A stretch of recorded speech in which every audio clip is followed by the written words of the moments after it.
Olá, gente querida, mais uma vez aqui para conversar com você sobre o nosso devocional. Hoje quero falar em Provérbios, capítulo de número 16. E ele começa dizendo que o homem mortal faz planos elaborados para a vida, mas o Eterno tem a última palavra. O homem fica satisfeito com o que lhe parece bom, mas o que realmente é bom só Deus pode avaliar. Entregue ao Senhor o comando do seu trabalho e o que você planejou vai dar certo. Veja só que lindo essas expressões que falam sobre esse cuidado de Deus.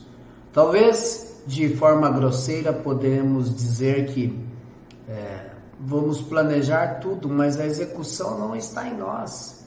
Sabe aquela ideia de que você tem o plano arquitetado de uma casa, mas é o construtor quem vai dar resultado daquilo que está no papel. Tem coisas que de repente dependem de um ajuste e é ele da melhor forma, da melhor maneira que vai indicar qual é a saída.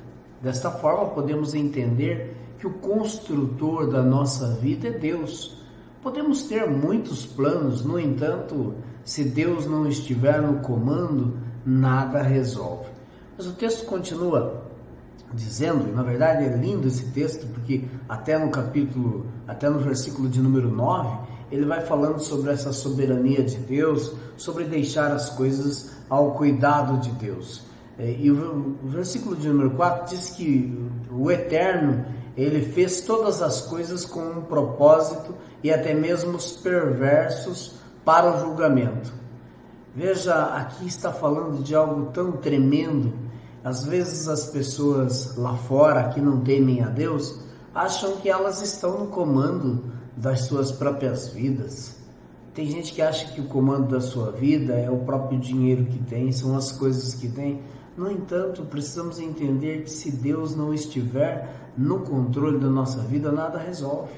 E o texto está dizendo que ele fez todas as coisas com um propósito. Lembra da história de Faraó, lá no Egito, que fazia as coisas até mesmo sem entender? A Bíblia diz que era Deus que endurecia o coração de Faraó. Os perversos lá fora, o mundo não sabe, mas Deus é quem está no controle de tudo. Eles imaginam que eles podem tudo, mas na verdade não podem nada. A Bíblia diz que a vida é como um conto ligeiro.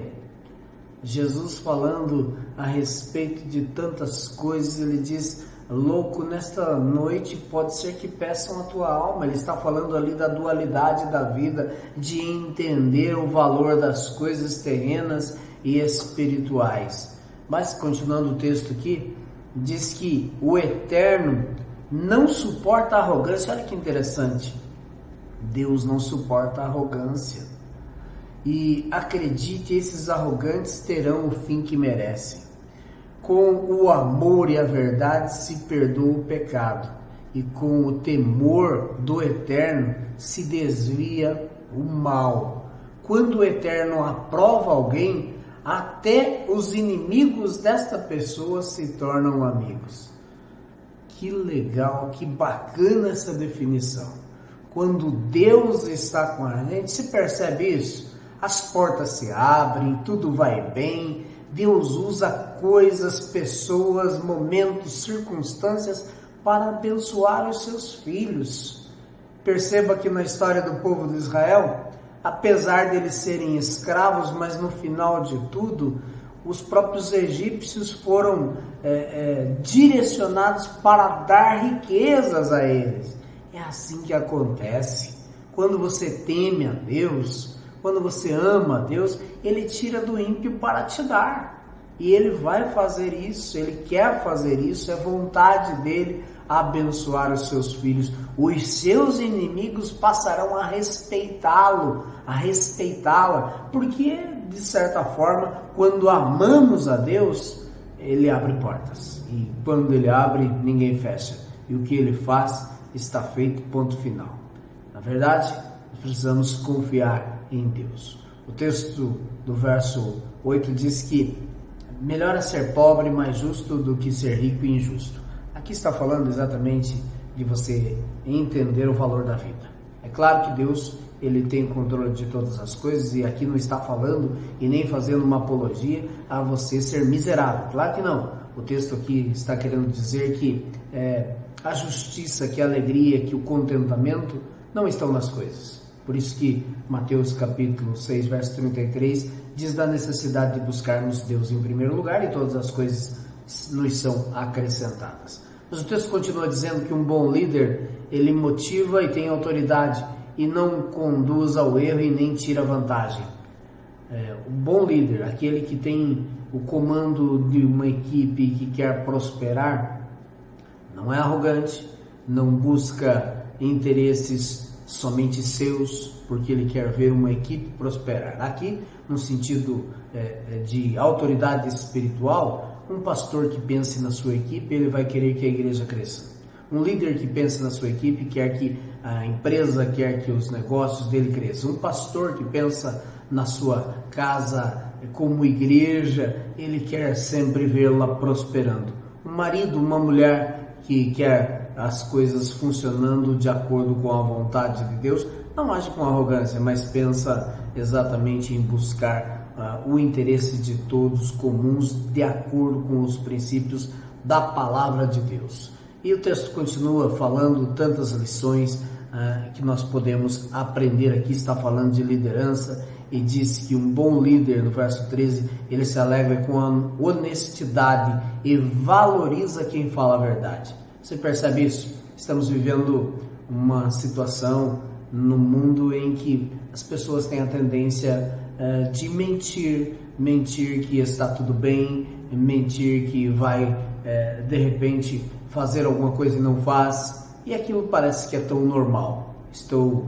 Estamos vendo situações aí num contexto geral em que nem sempre a verdade é a base, mas entenda, a verdade é sempre a melhor opção, e um bom líder, uma pessoa que teme ao Senhor, vai sempre optar pela verdade. E aqui está falando um texto como um todo de liderança, mas nós precisamos entender que há valores que não são negociáveis.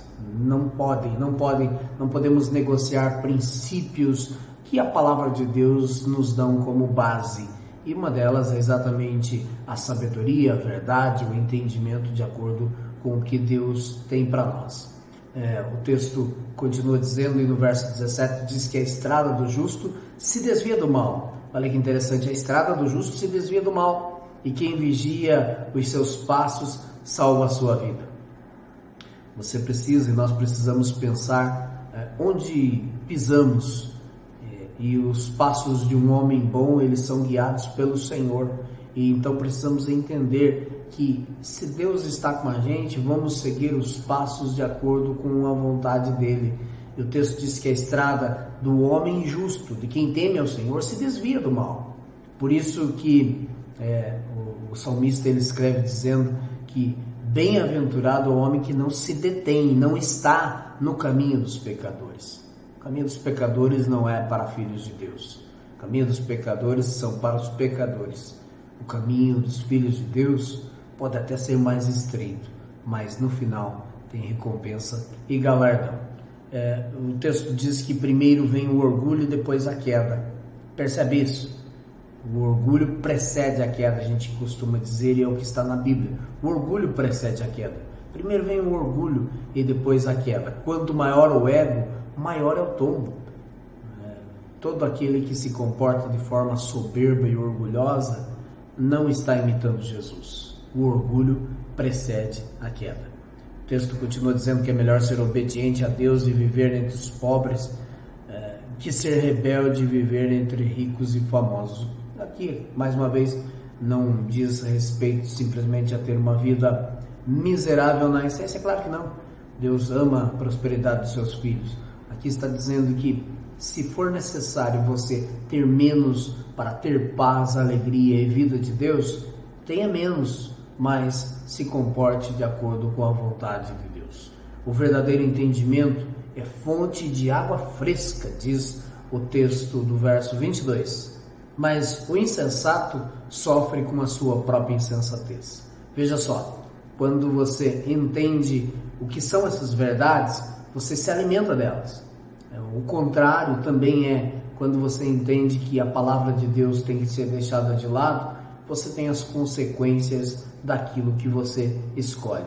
E o texto diz que o sábio, ele pensa muito antes de falar, e por isso, quando ele fala, todos dão razão.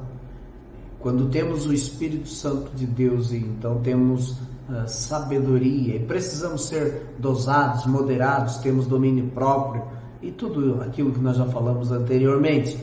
Mas veja a necessidade que tem, então, de você fazer com que construa a vida na vida de outras pessoas. Quando a pessoa com sabedoria fala, todos ouvem, mas aquele que só fala tolices, ninguém dá atenção. Palavras amáveis, elas são como favos de mel, diz o verso 24. Delícias para a alma e energia para o corpo.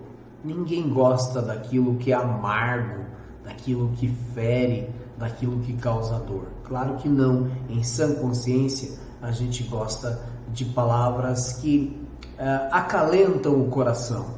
Não estou falando de bajulação, claro que não, nem a Bíblia diz isso. Mas estamos falando de palavras de afirmação e de palavras de compromisso com a vontade de Deus. Então, palavras amáveis são como favos de mel, que alegram a alma, que regozijam o coração.